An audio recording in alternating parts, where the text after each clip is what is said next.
Judge Pauline Newman. And Pauline Newman was appointed by Ronald Reagan on the federal circuit. She's been on the federal circuit for many years, obviously.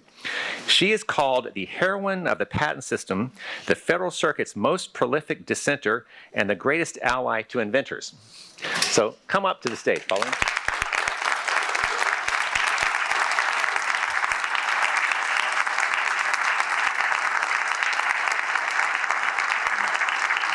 And yes, thank you. And we have a special award for Judge Newman. This is the U.S. Inventor Innovation Jurist Award, presented to Judge Pauline Newman. Oh, my goodness. I'll go ahead and put it in the box. There you go. Thank you.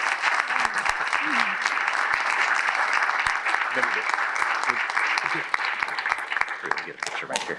Oh, okay. Thank you. Can you see us? Can we move to your right a little bit? Great, thank you. Oh, thank you so much. This is such a delightful surprise. But I'm so pleased to be here with all of you, with the inventors. I was listening to this extremely profound and savvy presentation about all of the difficulties that are encountered in trying to fix what's gone wrong in this system, which by its very nature, by its complexity, is almost prone to make mistakes from time to time. And as to how to go about repairing those mistakes, my thought as I listened to this presentation is true for the inventors of the nation, without whom we wouldn't have a patent system at all. To keep that in mind, to make this the source, the focus of the viewpoints that you want to bring to the Congress or to the decision makers or to the people who can change the system for the better, to emphasize the policy of the nation on which I think there is no disagreement in the Congress. That is to enhance the technological strength, to benefit the clout of the nation. We see in wartime now, and we see in the wars going on all around the world, that technology is making the difference, bringing the answers, changing the world in which we live and which we conduct our business. So I emphasize that as an inventors group, you have a basis, a position from which you may be able to strongly support and achieve the change and improvement that's needed, recognizing that when you get into the details, of course there are viewpoints, of course there are balances to be struck. What we need is to be confident that the balance that we're striking is the best that's possible. I think there's no doubt that in some areas, the balance that has been struck by the courts in trying to administer the law in good faith, but nonetheless, from the viewpoints that are presented to us in specific cases, and rarely do the courts get the larger view and balance, whereas in the Congress and in hearings and all else, this is where those viewpoints are presented. And again, I emphasize that it's the inventor's viewpoint that must be heard loudly, and perhaps more loudly than it has been heard so far.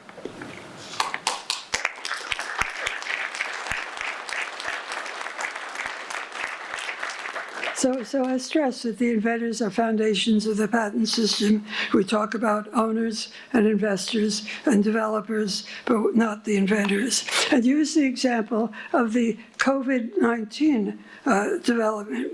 We credit Pfizer and Moderna, but not the scientists who achieved those advances. They're their personalities are not publicized, although, of course, and fortunately, in the United States, they continue to be named on the patents.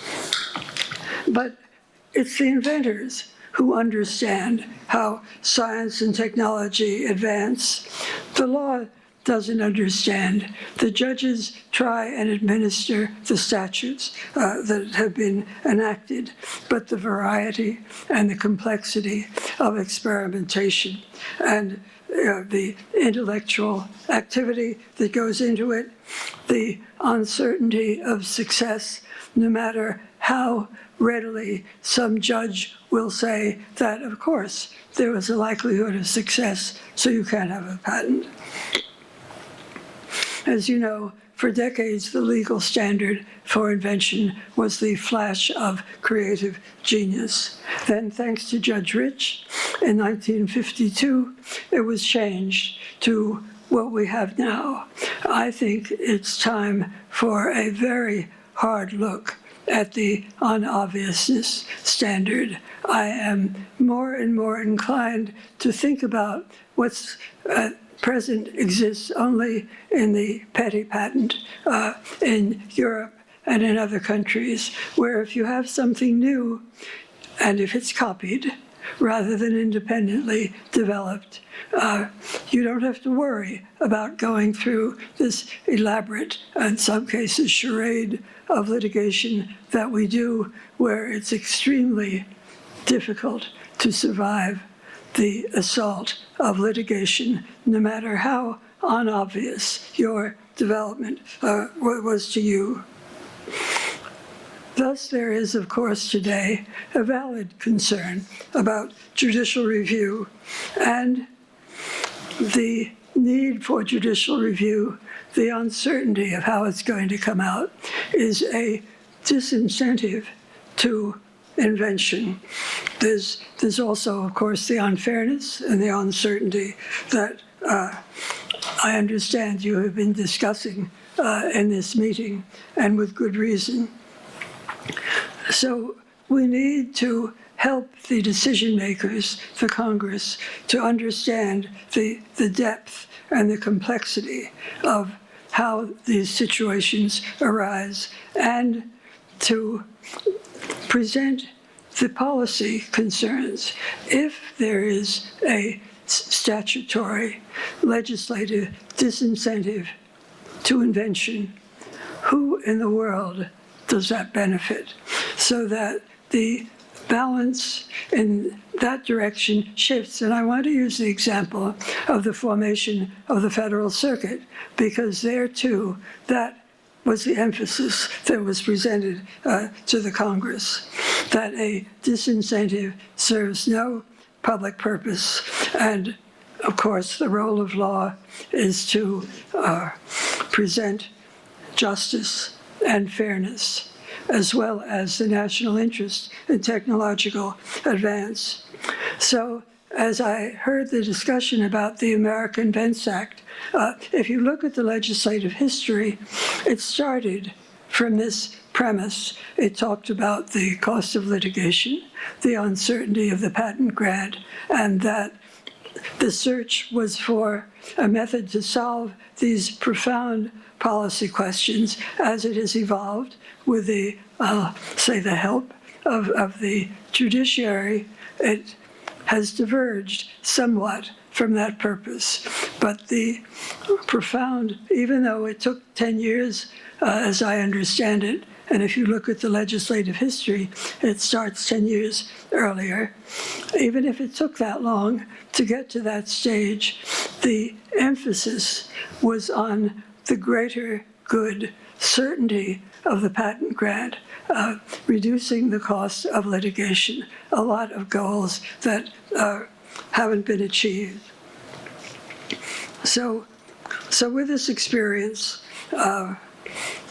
and the departure from the original plan, let's see what can be done. I must say in passing, I think that the recent work of the directors of the PTO to add certainty and to improve the operation of that statute has been extremely commendable, and I encourage us to support them because, at the moment, we have no alternative in any case, but the goal, it seems to me, has been to return to the basic purpose of that statute.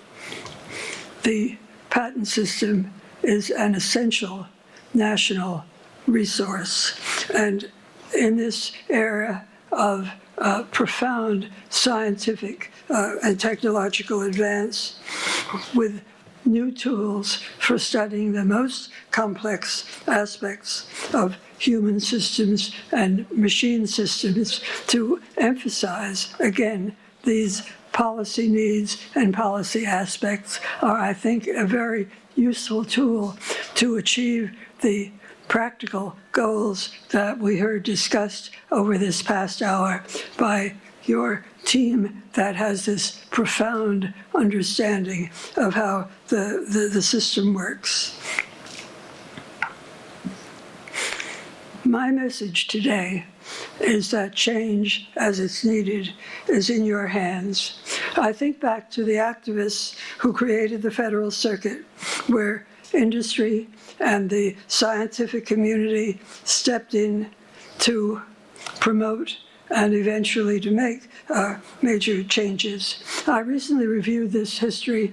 I wrote a very short article in last winter's issue of the AIPLA Journal summarizing it. The conditions were far more dramatically worse than they are today. I remind us there was a profound economic recession in the 1970s. There was important, widespread industrial retrenchment. There were mass layoffs of scientists and engineers, which much concerned the scientific societies as well as the nation. The crime rate was over 20%. There was high inflation, and there was low consumption. At the same time, there was also a deep blossoming of science as experience and new knowledge came together after the world wars. The computer and digital sciences that we now take for granted, the chemical and biological sciences, material sciences, agricultural sciences, all founded on the creativity of inventors who, many of whom, but not all, were able to keep going during those periods of recession. As you know, scientific enterprise is rife with failure. Success is elusive. No one conducts a scientific experiment that you know will fail, but you don't know whether it will succeed. And at the same time, developments then as now were easy to copy. So if you did succeed and thought that you might regain at least your costs of development through the patent system, you knew that you were doomed to failure. Much worse, much more so than now. As one Supreme Court justice said, the only valid patent is one that this court hasn't got its hands on. So in this context, which was pervasive in the nation, it was President Jimmy Carter, and he formed a committee that he called the Domestic Policy Review of Industrial Innovation. And we worked, I was a member, we worked for 2 years. Some of the products of that committee were what we know as the Bayh-Dole Act, another was the Hatch-Waxman Act, another was some tax incentives for R&D investment, and the Court of Appeals for the Federal Circuit.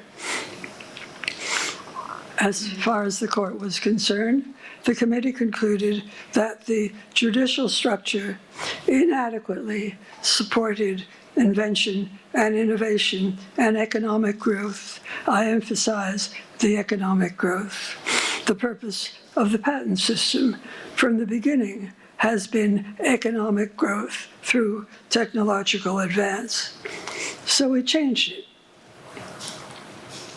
As we heard from our panel, there are all sorts of subtleties and nuances and directions as to how one invokes so dramatic a change. But there were people, including Judge Michel, who worked tirelessly in that direction. It was the first change in federal judicial structure since the formation of the circuit courts. Now, the early federal circuit provided such judicial stability and wisdom that we were actually credited with pulling the nation out of recession and again providing the United States with world leadership in technological innovation. I read today that economists tell us that the United States is no longer the world leader in technological innovation. We're close to the top, but we've been surpassed. I would say that we should consider that unacceptable for our nation. And we need to understand why. And I fear that our patent system and the way it's being administered is a contributor.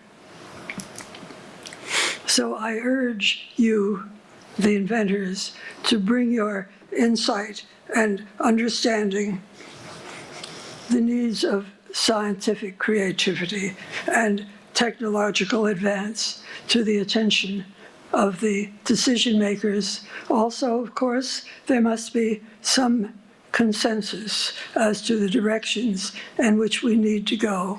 But it gives me confidence that we can achieve, because we must achieve, such consensus. And with that, we should be able to make the changes that we need. So we could point out all of the aspects of invention that inventors know better than anyone. The cost of research, the likelihood or unlikelihood of success. We know that some long shots have provided dramatic technological revolutions, the potential market, and of course the ease of copying, the likelihood of litigation, and the likelihood of success in litigation, considering the cost of litigation, has been a profound factor in funding research today. So we have this need to balance creativity, business risk, competition, potential profit, and all are affected by the patent law, the substance of the patent law, the reliability of the patent law, its reliability particularly, as well as the substantive aspects that we heard discussed just a few minutes ago. But you, the inventors, know this better than anyone. You're the foundation. You're used to thinking creatively, so I encourage you to take charge of the future, to optimize the incentives, to reduce the obstacles. For example, maybe we should have something like the short-term petty patent that doesn't involve litigation of obviousness, but depends solely on whether there's anticipation, that is, whether it's novelty. Another example might be to revive a statutory distinction between basic science, the right to study and experiment, with the basic science that's disclosed in patents, which is part of the traditional centuries-old goal of patents, that is to make the technology known to the world, not to keep it secret. And compared with the technological application, there's a good deal we can learn from the patent laws of other countries that have confronted the same issues that we have. So all of these aspects would benefit from not only the objective consideration and balancing of interests, but with profound attention to the national goal, our technological strength as a nation, and the advances of science. So my message to you is that the future is in your hands, and take it in your hands and act on it. So thank you for inviting me to be here.